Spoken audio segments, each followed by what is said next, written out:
Greetings, Jedi traders. David here of TradingFibs.com to bring you the technical momentum outlook for week 8 of 2017, starting February 20th, 2017 here. As always, please seek financial advisement when trading with your money, as these videos are for educational purposes only.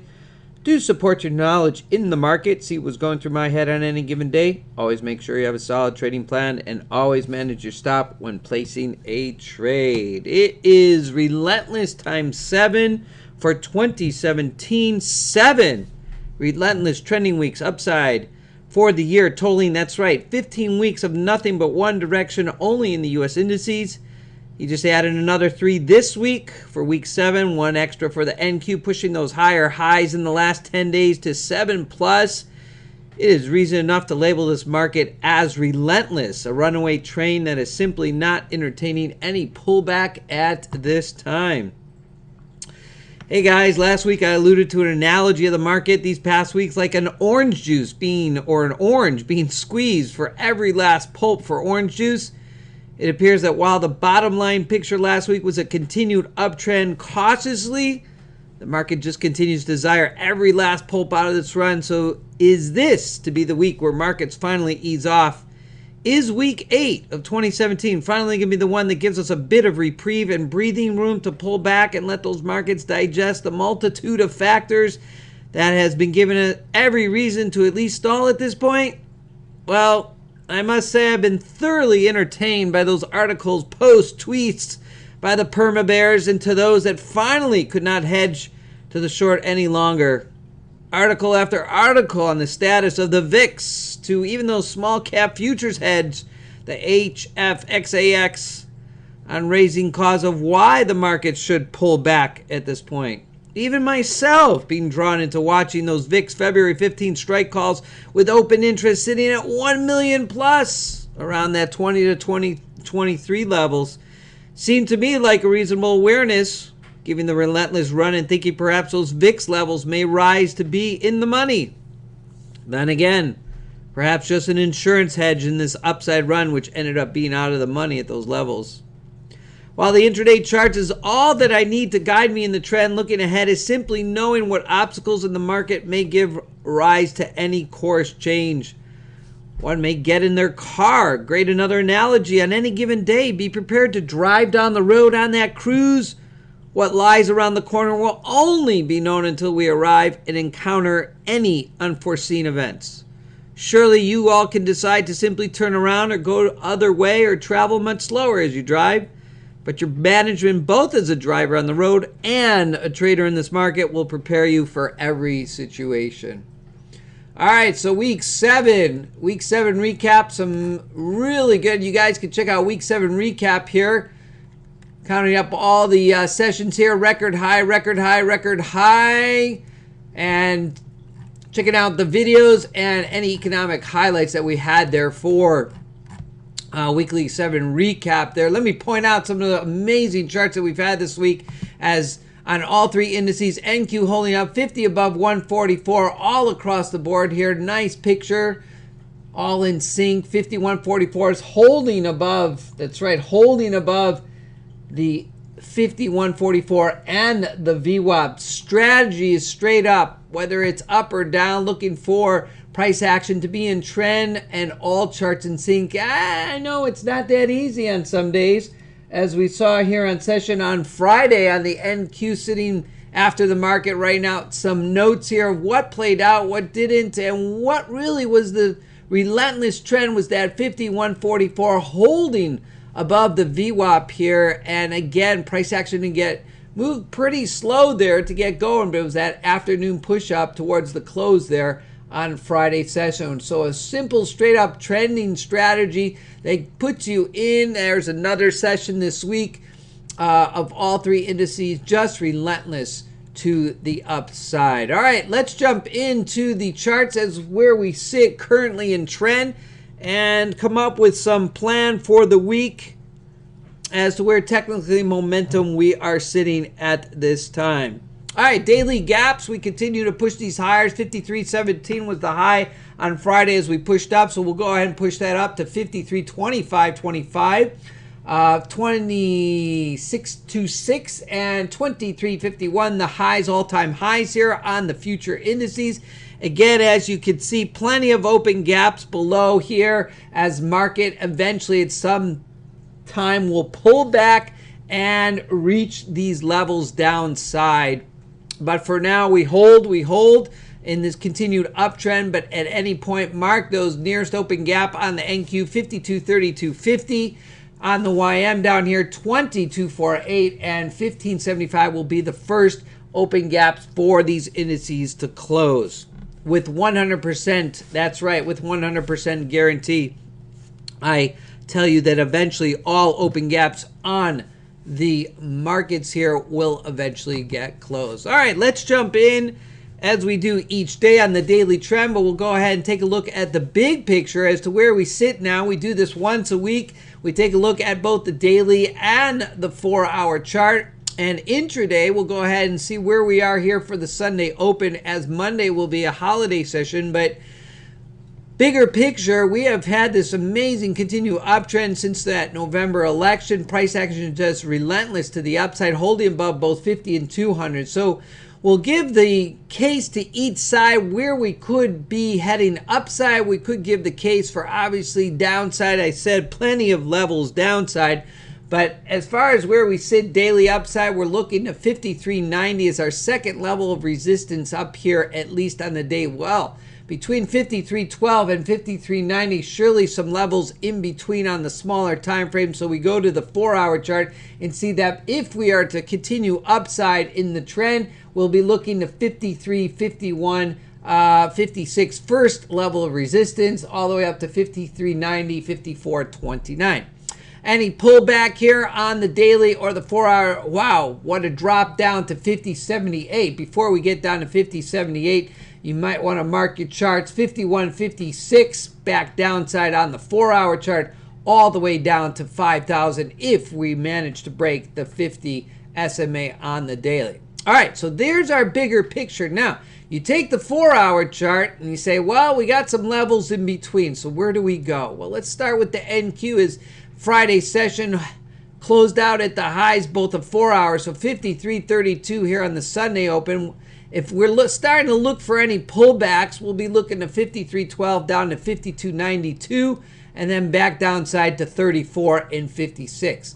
Again, bigger picture on the 100-tick range chart, as we just saw on the both daily and the 4-hour chart. You mark the numbers here. We see that the range chart still holding up here as we hold up to 53.51 all the way up to 53.90, 54.21 are the levels we'll be looking upside. Again, each day the 60-minute and both the 15-minute chart based on the overnight Globex as we head into the intraday session, as we do each day, watching on the screen share, looking at the range charts on a smaller time frame, 10-tick range chart, as we just saw here, an example on the NQ. We're looking for the same similar setup, 51.44 above the VWAP and in trend. This is all good for the intraday setup. But when we look for the bigger picture, we can see that there are obviously levels above and below. When we look for levels, those are only levels of interest. We're using the HA bars, the Heikin Ashi bars to keep us in trend. So there's our current status to the upside. Again, plenty of room to the downside. 52.34 down to 51.56. But before we get to those lower levels on the 60-minute chart, we always look to the 15-minute chart on an intraday. But bigger picture, obviously, we'd be looking down to 51.56 for major support resistance, which was resistance before, and then downside eventually to the 51.44 cloud, including support level at 5,000. All right, but continued uptrend on the NQ is rolling out also on the ES. Let's jump over to the ES, taking a look at both the daily and the 4-hour chart. Daily still room upside as we continue to hold above the 50 major support resistance here at 22.50, which did hold a little bit of sideways action prior, and so 23.75 will be the resistance level upside all the way up to 24.06. As we can see the 4-hour chart, a little bit of sideways action here. Any pullback here, we're looking at the 50 SMA around 22.78, which would be Yes, below the major support resistance on the 4-hour. So we look to the 4-hour chart here. First for major support resistance here at 23.12 and all the way down to 22.81. Taking a look at the intraday, 60-minute, 15-minute, and core setup, as again, couple of MML levels drawn within each other here. Top level resistance here. Any pullback will be looking downside on the range charts, but we'll look first at the 60-minute chart as we head down 23.28, 23.12. And as we open here on Sunday, again, Monday being a holiday session, we'll look for some of these intraday levels on the Globex Monday night before Tuesday open, back down to 23.43.75 and 23.39.84, or basically rounding out to 23.40. Taking a look at the YM, both here on a daily and a 4-hour chart. YM again popping above on the daily, above the resistance levels. Again, key here, holding still above the 50 and the 200 period moving average, all the way down at 18,824. Any pullback on the daily back down to resistance 20313 would match up with the major support resistance here on the 4-hour chart. Anything downside would be the 50 SMA all the way down to 19,688. As we see here, also 20,000 would be our first level of resistance, major support resistance here. So lining up first on the 4-hour chart before we push any further downside on the daily. To the upside, we look to the 4-hour chart back up to 625, 703, and 781. Taking a look here on the intraday as we open up here on Sunday. Taking a look at the YM chart, going to the 60, the 15-minute chart, and the core setup, as we could see, again, making for the case that 26.25 upside overbought in quotes. Maybe this is the end of the line. Any pullback here, we'll be looking on the 60-minute chart. Again, 547, 469, 391 before we get to any of those lower levels on the 4-hour chart, including 547 first level and 508. All right, taking a quick look at some of the other charts that we do every day. Taking a look at the CL crude here as price action continues to move downside, holding around the 50. Upper levels 56.25, 50 downside, major support resistance. Take a look at the 4-hour chart with some smaller time frames. Again, intraday, you can always look at the 15-minute charts and the 60-minute charts.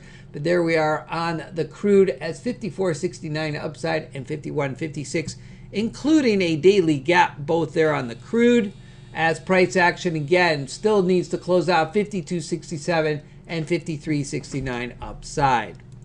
Here we are on the daily and the 4-hour on the gold. 200 SMA up above, 50 SMA below, sitting major support resistance here at 1250, which would be upside, which would be the most likely resistance up here. Again, downside watch 1218 and 1187.50 on the downside.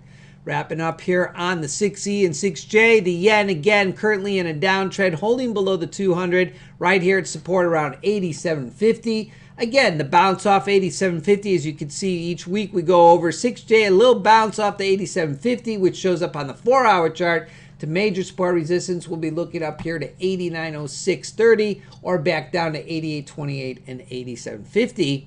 And the 6E, which usually in counter trend to the U.S. indices, taking a look at both the daily and the 4-hour. 6E for the most part has been holding downside after bounce off here, support $1.498 up to major support resistance. A little bit of hold here around the 50 off the reversal here. So upside we'll be looking at $1.74 if U.S. indices are to roll back any.